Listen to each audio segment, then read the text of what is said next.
Ito po ang Turn corner. left, then turn left. Ayan po. Then po, 373 square meter. Tapos, yung kasunod, 248 square meter. Ito din po. Katabi lang ng corner. Magkatabi siya.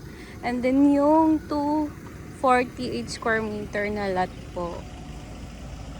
Ang katabi naman, ang kalikuran naman niya, for sale din. 8.5 per square.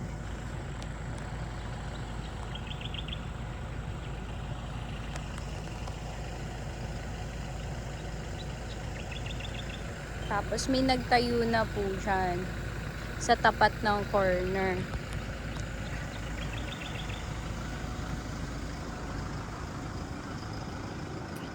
Ito.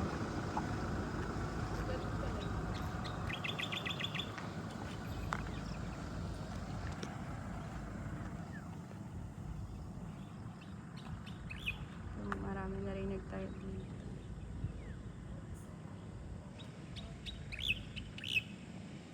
May mga Airbnb na rin po.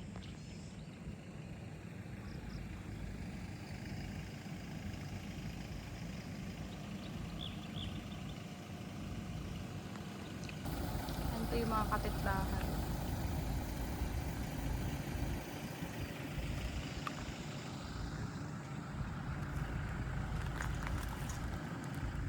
Laguna de Bay po yan siya na park.